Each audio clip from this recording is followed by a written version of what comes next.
Hey guys, it's Ross Gordon on Space Catch 10. We're going to go through my Buffy the Vampire novels that are basically the Angel novels. So, first of all, this Soul Trade. This is obviously from the TV show. Sadly, this guy passed away back in the day. So, Soul Survivor, it says on the back, but this is Soul Trade. So, of any creature to walk the earth, Angel understands perhaps better than most the fragility of the soul. For others, the soul is the essence of humanity, but for Angel, his propels him towards the acts of humanity that may ultimately be his salvation. He never thought people would pay for a soul. In LA, where everyone's for sale, Doyle, Cordelia and Angel discover a young girl whose soul has been literally taken from her, and they realise that the soul trade has hit the black market.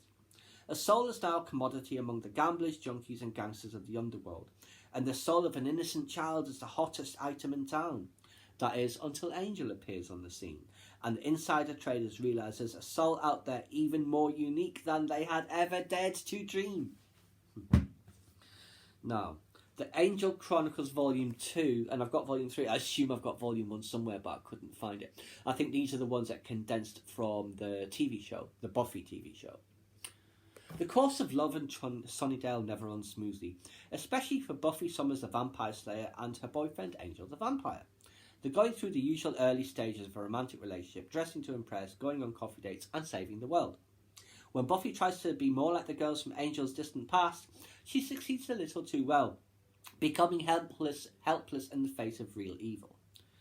Career week at school finds Buffy questioning her future as the Slayer and all the relationship baggage that title comes with, until an unexpected ally gives new insight into her calling. And when Angel is taken hostage by an old acquaintance with sinister plans, Buffy realises she must draw on all her passion to save the one she loves. Yeah, so 3 stories from the TV show in there. I assume similar for this one, the Volume 2. For Buffy the Vampire Slayer, birthdays aren't all parties and cake. Hers tend to involve a life or death battle with a big evil. Her 17th birthday isn't an exception. While Buffy's friends organise a festive gathering in honour of the special day, Spike and Drusilla are planning their own surprise party for the Slayer, with a devastating demon as the grand finale. But a passionate night with Angel changes everything. Suddenly Buffy must deal with 2 forms of ultimate evil. The almost indestructible Judge and the legendary vampire Angelus, who is determined to exact his special brand of revenge on the young woman who showed him true love. So yes, that's where he goes evil. He gets his soul back and suddenly he's evil. Next, redemption. Deja vu demon. Even if it takes an eternity, he will make amends. Let's see. When an investigation agency books a walking client, Angel, Cordelia and Doyle couldn't be happier. Whitney Taylor is a beautiful, widely adored actress who plays a vampire on a popular TV show. Trouble is, a cult of viewers seems to think she's a real vampire and has made attempts on her life. Cordelia has got stars in her eyes now that she's rubbing elbows with Hollywood's elite, and Doyle's just relieved to have signed on a case that didn't start with a vision and a blinding migraine. But when Angel lays eyes on Whitney, he's astounded. She's a spitting image of a young woman warrior whom he encountered during his early days as the Scourge of Europe. As the attempts on Whitney's life continue, the trio uncover a symbol that links the perpetrators to an ancient cadre sworn to battle creatures of the night. But what could connect Whitney to someone that Angel once knew almost 2 centuries ago? I remember this, it was actually quite good. Satisfying conclusion as well. Shakedown. Resting ground, it says. Angel has long since learned that earthquakes are usually not benign incidents, so when Doyle has a vision involving a seismic shift, everyone's guard goes up. Further investigation leads Angel to a group of serpentine demons living locally as an affluent private community. These nouveau monsters are not evil in any way, other than the fact they make their living as telemarketers, so they must all be killed, and have no discernible enemies. So why then have they become the target of a clan of underground quake demons? Demons who have the ability to reduce living creatures to a pulverised mass in an instant. Cordelia and Doyle are not sure the clients, demons, albeit high-paying that they are, can truly be trusted. But Angel finds he has much in common with a particular band of outsiders. After all, as he knows, there are degrees of evil and innocence alike. Avatar. Net Stalker. When Angel arrived in LA, he assumed he'd find enough evil to keep himself busy for, well, eternity. Up until now, he's had his hands full in real time. So when Cordelia suggests starting up a website starting up a website. That really dates it, doesn't it? For their detective agency, he's hesitant. As Doyle puts it, people in trouble want to interface with her face. Soon, though, the police discover a trail of desiccated corpses stretching across the city. The only thing that binds these victims, other than their cause of death, is their pastime pursuits, online chatting. One by one, they are being haunted by a techno-savvy demon. While this monster has claimed his final victim, or when he's claimed his final victim, he will have completed a ritual that extends the arm of his evil far beyond the reaches of even the internet. Close to the ground. Mortal weakness. Greed, fear, anger, all technically human emotions, but Angel's a demon, not a saint, and he's not immune to human emotions. So when big shot Hollywood studio head Jack Willits offers him huge sums of cash in exchange for guarding his overprivileged daughter Karina, the Dark Avenger takes the gig. After all, as Cordy and Doyle point out eagerly, there's rent to pay, and Willits can certainly foot the bill.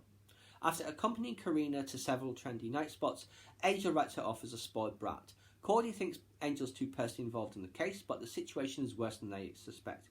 Karina's in trouble, and suddenly Angel and company are being pursued by an unidentifiable creature, bent on destroying everything between it and what it wants most in the world. Before long, Angel finds himself trapped within a supernatural struggle for power, fame, and immortality. Next, Hollywood noir. Hard-boiled horror. As at a Hollywood construction site, a decayed corpse is the harbinger of a supernatural evil, while at Angel investigations, Doyle's latest vision leads him to a puzzling address. He, Angel, and Cordelia start tracking down the real McCoy, a cigarette girl named Betty McCoy. But they're not the only ones to do so. There's a new PI in town, Mike Slade, who dresses and acts as though entrenched in an era when lounge singers, swing dancing, and martinis first made the Hollywood night scene, the golden age of the silver screen Tinseltown. Still, Mike's agenda is thoroughly modern. He has a long-standing bone to pick with local officials. Now, Angel and his team find that their research leads them directly to Slade and some files that are strictly LA confidential. But what do a cigarette girl, a water commissioner, and a slew of disappearing demons have in common? What indeed? And this, not forgotten, burning bodies, it says on the back. A crime wave has swept the LA area, which under normal circumstances would be par for the course. But nothing links these particular victims except the cause of death. Their bodies were burned from the inside out. Obviously, supernatural forces are at work.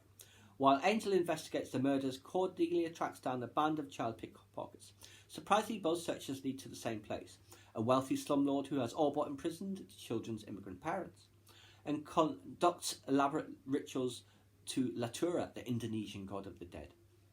Angel, Doyle, and Cordelia may have had a rocky start in LA, but they realise they've got it much easier than the immigrants.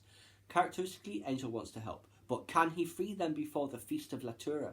And if not, will they become the next sacrifices of someone's quest for immortality? Then finally, for now, City of Angels. I believe this would have been basically the pilot for Angel. Right. Everyone's got his demons.